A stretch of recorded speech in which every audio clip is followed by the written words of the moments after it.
Why does Russian feel so strange to English speakers?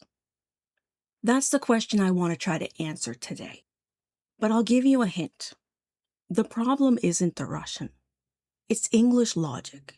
I had eventually realized that the problem wasn't that Russian was weird.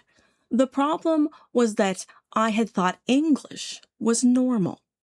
One of the most frustrating things about learning Russian is discovering that one English word can be translated into 3, 4, or even 5 different Russian words. And I'm not talking about synonyms here. I mean words that you can't just use interchangeably. I would constantly think to myself, well, how am I supposed to know which one to use? Eventually, I realized I was looking at it all wrong. I was asking the wrong questions. One of the first examples of this I can remember was these two words, почему and зачем. I struggled to understand when to use one over the other. And why did it cause me these problems? Well, it's because I had attached both of these words to the English word why, and that was a mistake. So what I really needed to do was to attach concepts to words instead of trying to match a Russian word to an English word. So now if I hear someone say почему, I don't hear why, I hear for what reason. And when someone says зачем, I don't hear why, I hear for what purpose. Now, sometimes you can attach a Russian word directly to an English word, and for things like nouns, that's usually fine. But for verbs, adverbs, etc., it's much better to attach a concept. For a long time, I thought Russian was complicated because it had multiple words for one English word. But now I think English is the one hiding the complexity. I often find Russian words are more precise. Not always. In fact, sometimes the opposite is true. They can be more generalized. For example, one of the first verbs I remember learning was to cook. And I was taught that in Russian, it is готовить. And for a very long time, I thought готовить literally meant to cook. But that is actually an oversimplification of the translation of this word. Russians do use this word to say that they cooked something like dinner. But the word has a much more general meaning than just specifically cooking by the English definition. What a Russian speaker is really saying is that they prepared some food. So, for example, in English, I would say I cooked dinner, but I certainly would not say I cooked everything for my trip. Now, if I had used the word prepare there instead, I could have used it in both sentences. I could have said I prepared dinner.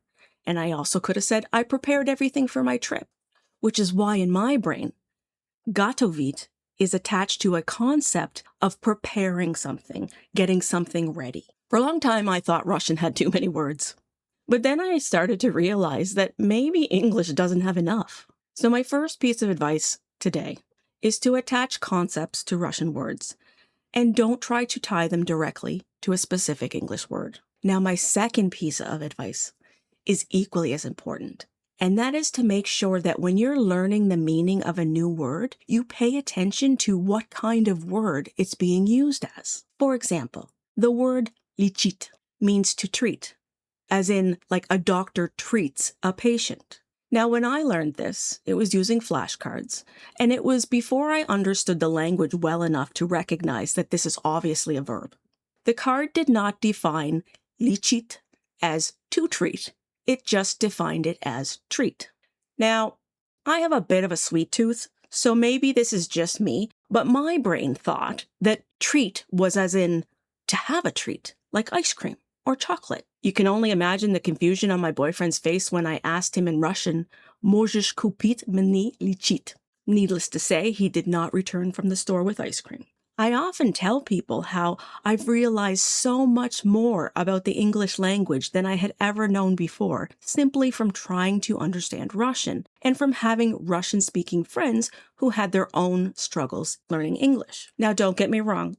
I still think Russian is much harder to learn than English, and I would never suggest otherwise.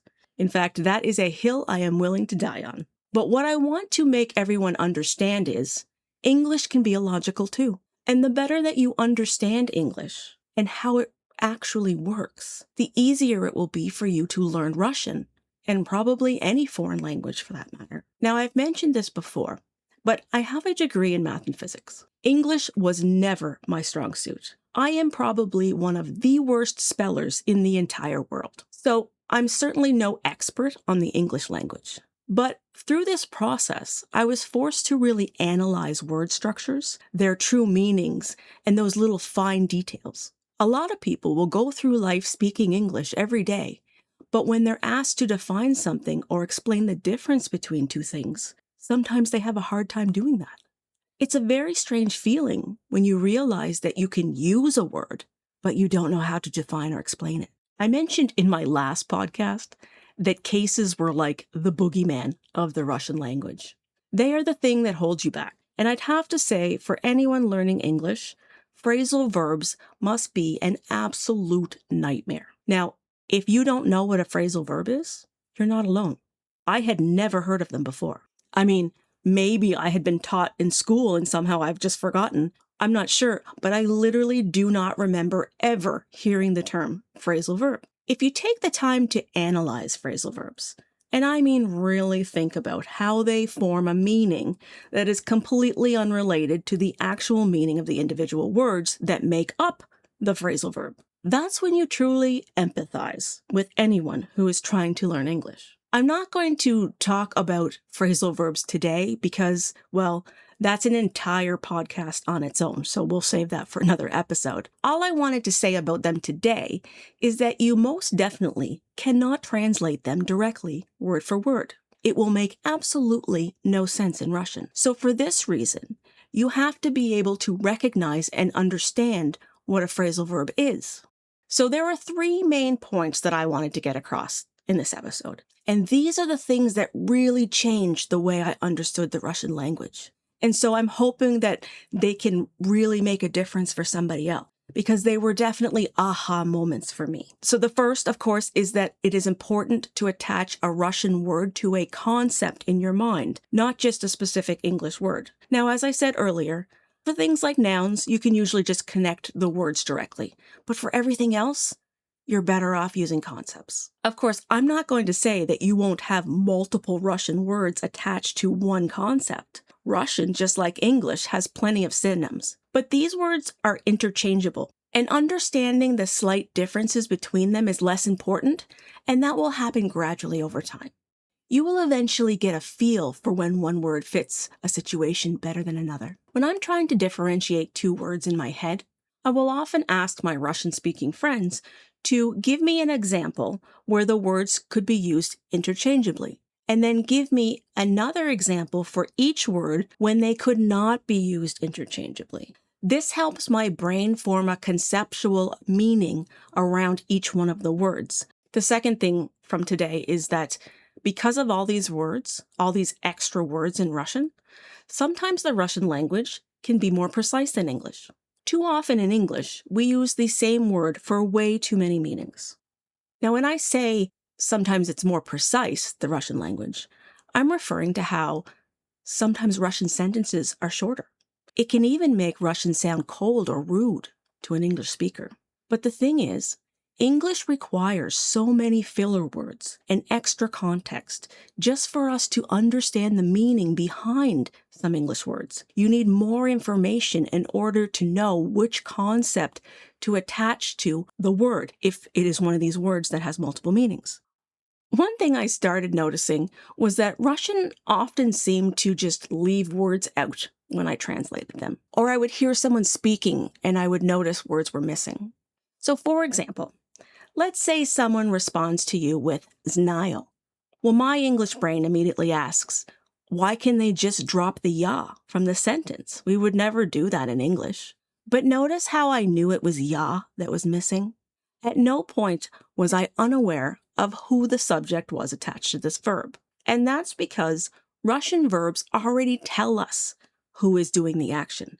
The information is built into the verb endings. The same thing happens with a phrase like можешь помочь. To an English speaker, it sounds like a word is missing. The word may be missing, but the information is not. Russian has already communicated that information within the verb itself. The closest comparison that I can give in English is when we conjugate verbs for pronouns. For example, the word no. There are two ways that you might see that. No, knows. So I, you, and they, no.